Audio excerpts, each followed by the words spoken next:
What is going on, everybody? Welcome back to another video, and we're in our brand new, new to us 2020 Model X. So this is really Stephanie's first real drive.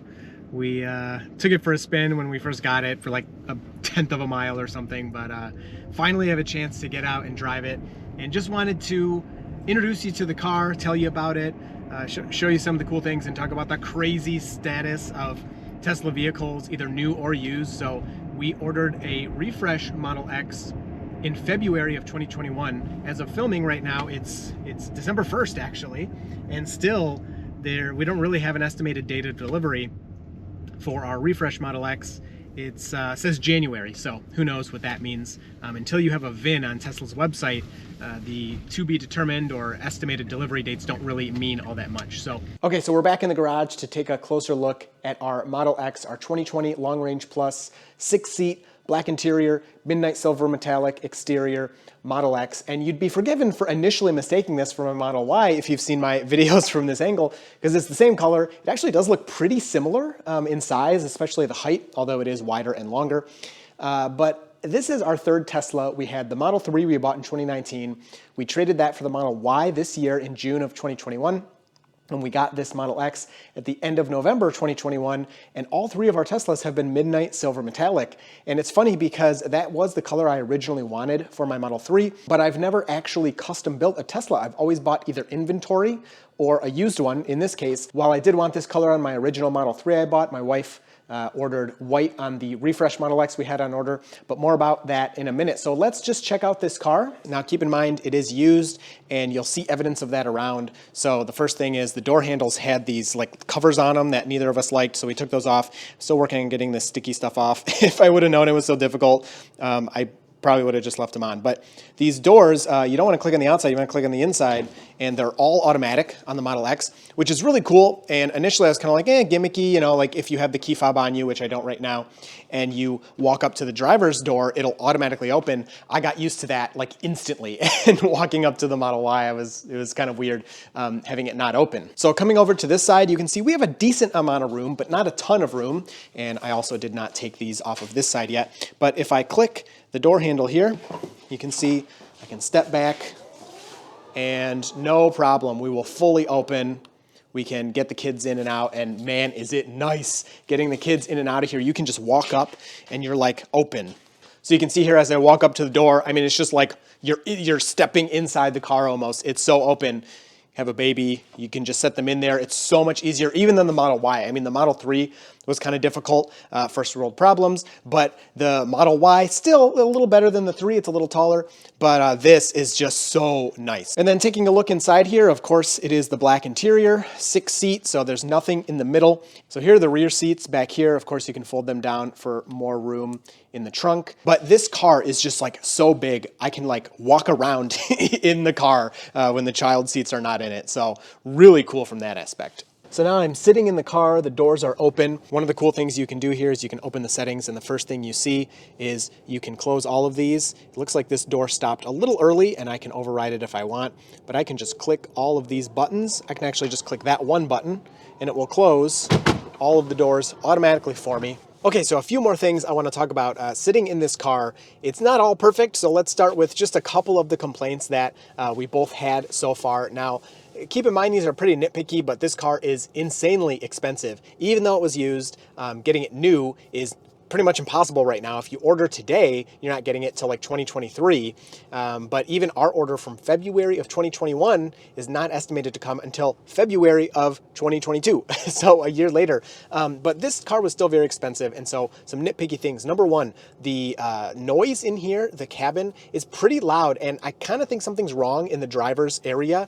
So I'm going to have service check it out because it sounds like there's a hole in the door. I mean, it is just that loud. And actually from earlier in the video, the intro to this video, we recorded way more driving around, but when we were on the highway, the road noise was just too loud. Exact configuration we wanted. It's the Long Range Plus, so it's not a performance. And then this whole kind of center console area is just really weird. There's not really much room for your arms. The drink holders are in a really weird position, and there's not a whole lot of storage down here at all. And I can see where the refresh really comes into play with this center console area and then the screen. So those are pretty much my complaints. Beyond that, I don't really have any complaints. It does also, I should mention, it does have the shutter, if you know or don't know about that. I think all pretty much Model X are affected by this from my understanding, and some Model S or even all Model S. But if you have the air suspension on a higher setting and you accelerate hard, it'll have kind of like a little grinding noise. So I'm gonna have service check that out as well, because I think there's a fix for it, but I'm not sure. But that's another complaint I thought I should share with you. So other than that, the car is amazing. The ride, the smoothness of the air suspension is insane. And at first I didn't really notice it, but then when I got back in the Model Y, I was like, oh, that's huge. Like, even when you hit gigantic bumps on the dirt roads, it's just like you go, you know, the car moves down, of course, but it's more like a cushiony fall onto like a pillow or something rather than, you know, hitting something hard. So the suspension, the air suspension, the ride is incredibly smooth. At lower speeds, it's also insanely quiet. So the loudness really only comes in at highway speeds, maybe above 75 or 70 miles an hour or so. Below that, or below 50 for sure, it's really quiet. And like once you get in the car and close the doors and the car's not moving, you can't hear much of anything outside. Now, the whole center screen being vertical instead of horizontal, actually, I don't mind it too much. Now, don't get me wrong, I would like it horizontal better, I believe, and I prefer that orientation in the Model Y.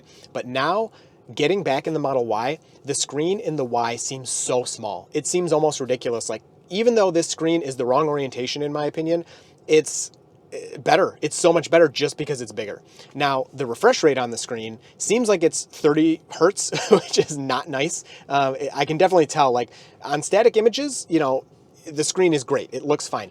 But on scrolling or moving around, it's like blurry. So I really don't like that as well. But that's not too big of a deal. It doesn't really change anything for me in terms of driving and the way I use the car. Now, autopilot, full self-driving, we did not get full self-driving on this one. This just has autopilot. We didn't plan to get full self-driving because this is primarily my wife's car. And she doesn't really care for full self-driving at all. We may rent it, you know, lease it or whatever it's called from Tesla, subscribe to it. Just to try it out and maybe try the safety score and try beta and stuff. But we wouldn't keep that long term, maybe a month or two at most. So plans for this car, if we keep it long term, get into that in a minute. I just want to share the ownership experience just like I did with my Model 3, just like I'm doing with my Model Y. And I want to tell you the good, the bad, all the experiences as this car gets older, as we use it. So far, we are in love. A little bit of weirdness at first, just because it's such an expensive car and it's not something we would normally buy. But it is very nice and we are enjoying it. I will say, when I took it to work the first time, I've only taken it to work one time, it's so huge, I felt weird and I felt like it was a waste. Like, why am I driving this gigantic car with nobody else in it all the way to work? It honestly, it felt like a waste. Now, when we are in here together and with the kids, it's awesome. We love it. It's just comfortable. The seats are incredibly comfortable. I don't know if they're like how different they are from the Model 3 and Model Y, but they are noticeably more comfortable than the Model Y. I think the base is a little longer or something. I'm not sure what it is, but they're very nice. So I guess then the final thing I'll talk about is the whole, how can you afford it? Why did you buy it? It's so expensive, blah, blah, blah. And a huge part of that is thank you to you if you're watching this, to be totally honest. So we did have a part in the driving of the other video that I'm probably not going to use, but where we both kind of said thank you. Like, we really appreciate you watching and enjoying the channel and everything, because it does help. Now, YouTube on its own, there's no way YouTube like paid for this or anything, but we are able to write this off as a business expense for taxes. And this year with GameStop, I was part of the whole GameStop thing and we did pretty well with that. And so it helped us, in combination with this being a write-off and kind of getting rid of some of the taxes we would owe on those options gains, because I had GameStop calls, that helped us kind of justify this expense and make it make sense for us. So thank you to you, thank you to GameStop for everything. So yeah, a year ago even, 2 years ago, 3 years ago, never would have imagined this would be in our garage, but it's here and we're really excited. And that gets into also why we don't have the refresh and didn't wait for it, because of everything that happened, the way it works out, we had to make this big purchase in 2021 to make it a 2021 tax write-off. And when I bought this car, it was very stressful because it was, you know, I bought it right at the end of November, and my account said estimated delivery date was January, and that's just a placeholder. It really could have shown up any day, but I couldn't wait for Tesla anymore. The Model X's, the refresh, are just trickling out of Tesla, and I've been watching this used Model X market for a while now, and the stock is just disappearing. I mean, if you look, go look, even if you don't want to buy one, the used Model X's are just like disappearing. You're not going to be able to find them much longer because Tesla can't make any new ones, or they can't make them in a high volume anyway. And all the used ones are getting bought. The prices, ones that were still on my list from July, if they hadn't been sold yet, they cost more now in December than they did in July for the exact same car. So yeah, we went for it. And if trade-in values hold, because our refresh Model X was ordered before the price increases, then we may be able to either trade this one to Tesla or sell it privately or sell it to Carvana or something, and that could pay for the refresh. Again, just because used car prices are still so crazy, and the refresh, our price is locked in, I think $15,000 less than they are new. Yeah, so that'll make it all work. I think I've rambled enough if you were curious. But yeah, if you have any more questions, let me know. I am really excited to make videos with this car. I think we're going to try to do a road trip, at least one this year, maybe two. And yeah, lots to come. This will have, you know, the software updates. I want to make a video just about waypoints because beta doesn't have waypoints yet and this does. So anyway, I hope you enjoyed this one. Thanks for watching. Seriously, it's huge. If you have any questions or want to talk some more, leave them down in the comments. I'll talk to you down there. And you will see me and possibly a Model X in the next video. So Autopilot and I are happily driving along